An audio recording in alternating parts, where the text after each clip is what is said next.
Diremehkan tetangga, dibandingkan dengan kegagalan lama, jawaban tenang John Hartman justru menggemparkan Asia Tenggara.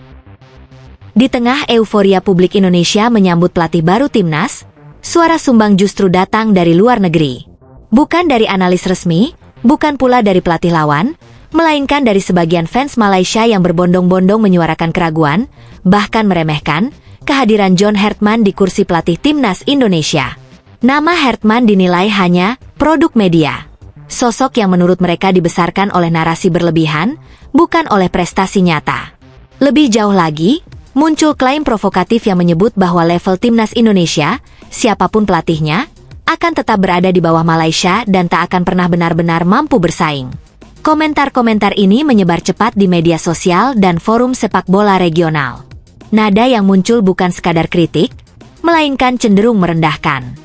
Bagi sebagian fans Malaysia, penunjukan Hartman dianggap sebagai langkah gegabah Indonesia, sebuah pengulangan kesalahan lama. Pelatih dibesar-besarkan, narasi yang terulang. Inilah bagian yang paling sering diulang oleh para pengkritik. Mereka menilai Hartman tidak jauh berbeda dengan pelatih-pelatih sebelumnya yang menurut mereka terlalu dielu-elukan media Indonesia. Nama Patrick Kluivert kembali diseret ke permukaan. Dalam sudut pandang mereka, Indonesia terlalu mudah terpesona oleh nama besar. Pelatih asing datang, disambut seperti penyelamat, dielu-elukan seolah membawa revolusi. Namun pada akhirnya dianggap gagal memenuhi ekspektasi. Hartman pun diseret masuk ke pola narasi yang sama, sebelum ia benar-benar memulai pekerjaannya. Beberapa fans Malaysia bahkan menyebut bahwa pemberitaan di Indonesia justru menjadi bumerang. Media dinilai membangun ekspektasi tak realistis, yang pada akhirnya akan berbalik menjadi tekanan besar bagi timnas Indonesia sendiri. Prediksi kegagalan dan sindiran level. Gelombang komentar berikutnya lebih keras. Bukan hanya meremehkan Hartman sebagai individu, tetapi juga memprediksi kegagalan Indonesia secara kolektif. Mereka menyebut bahwa kegaduhan media, fanatisme berlebihan, dan pemilihan pelatih yang dinilai asal-asalan justru akan menghambat perkembangan sepak bola Indonesia. Dalam narasi ini, Malaysia digambarkan tetap berada di atas, baik dari sisi level permainan, struktur, maupun pengalaman regional. Perbandingan pun dipelintir seolah sepak bola adalah perlombaan opini, bukan kompetisi di lapangan. Namun di tengah semua itu, muncul satu hal yang tak disangka banyak pihak. John Hartman memilih diam, hingga akhirnya berbicara dengan cara yang sama sekali berbeda. Jawaban yang tidak meledak, tapi mengguncang. Ketika publik menunggu balasan emosional atau pernyataan defensif, Hartman justru tampil dengan pendekatan yang tenang, terukur, dan penuh perhitungan. Tidak ada serangan balik, tidak ada sindiran langsung, tidak ada penyebutan negara atau pihak tertentu. Ia memulai dengan satu pengakuan sederhana namun jujur, bahwa reputasi seorang pelatih memang seringkali dibentuk oleh persepsi publik dan media, bukan oleh proses kerja yang panjang dan seringkali tak terlihat. Bagi Hartman, label hebat atau dibesar-besarkan bukan sesuatu yang perlu diperdebatkan di ruang publik. Ia menegaskan bahwa penilaian sejati hanya bisa lahir dari konsistensi kerja, arah pembangunan, dan hasil jangka panjang. Pernyataan ini langsung dibaca banyak pihak sebagai respons halus terhadap tudingan bahwa namanya hanya hasil konstruksi media. Soal level, Hartman memilih jalan berbeda. Ketika ditanya tentang perbandingan level antar tim nasional, Hartman justru menyebut diskusi semacam itu sebagai sesuatu yang sering tidak produktif. Menurutnya, sepak bola modern tidak lagi ditentukan oleh klaim sejarah atau opini supporter. Level sebuah tim, katanya, ditentukan oleh tata kelola, integritas, dan konsistensi dalam kompetisi resmi.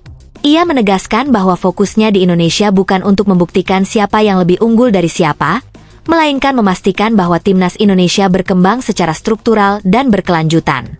Disinilah banyak pihak mulai menyadari, Hartman tidak sedang berbicara untuk membela diri, tetapi sedang menyampaikan prinsip. Sindiran yang tak disebutkan, tapi terasa. Bagian paling menyita perhatian justru datang ketika Hartman menyinggung soal integritas dalam sepak bola. Tanpa menyebut negara, tanpa membuka detail, ia menyampaikan satu kalimat yang langsung memantik diskusi luas. Bahwa sepak bola tidak hanya soal skor di lapangan, tetapi juga soal kejujuran administratif dan kredibilitas federasi. dan bahwa pelanggaran di luar lapangan dapat mencoreng reputasi sebuah negara sama dalamnya, bahkan lebih dalam, daripada kekalahan di pertandingan. Publik Asia Tenggara dengan cepat mengaitkan pernyataan ini dengan kasus sanksi FIFA yang sebelumnya menimpa sepak bola Malaysia terkait penggunaan dokumen palsu pada pemain naturalisasi. Sebuah skandal yang sempat menjadi sorotan internasional dan mengguncang kepercayaan publik. Hertman tidak menyebutnya, tidak mengungkit detail. Namun pesannya sampai. Reaksi berbalik arah. Menariknya, setelah pernyataan tersebut, tensi perlahan berubah. Sebagian kritik terhadap Hertman mulai mereda. Beberapa pengamat regional justru memuji caranya merespons. Dewasa, profesional, dan penuh kontrol. Ia tidak terjebak dalam perang komentar. Ia tidak memperkeruh rivalitas. Sebaliknya, ia mengembalikan diskusi ke ranah yang lebih substansial. Proses, sistem, dan standar profesionalisme. Pendekatan ini kontras dengan sebagian komentar emosional yang sebelumnya beredar. Dan justru disitulah letak kekuatannya. Arah baru Timnas Indonesia. Dalam konteks yang lebih luas, respons Hertman mencerminkan perubahan sikap Timnas Indonesia. Jika di masa lalu Timnas kerap terseret arus opini dan provokasi eksternal, kini pendekatannya terlihat lebih berhati-hati dan terukur. Hertman menegaskan bahwa fokus utama tetap berada di lapangan dan ruang kerja, bukan di arena debat yang tak menghasilkan kemajuan. Ia seolah ingin menyampaikan satu pesan sederhana namun kuat, bahwa reputasi sejati tidak dibangun lewat klaim atau ejekan, melainkan lewat konsistensi, transparansi, dan kepercayaan jangka panjang. Diremehkan, dibandingkan, bahkan diprediksi gagal.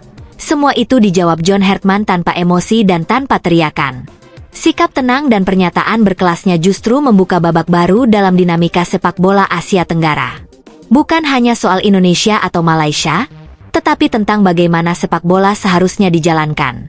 Dengan integritas, profesionalisme, dan kesadaran bahwa masalah di luar lapangan bisa berdampak lebih besar daripada hasil pertandingan. Dan di tengah rivalitas yang seringkali panas, Hertman memilih jalan sunyi, jalan yang justru paling terdengar.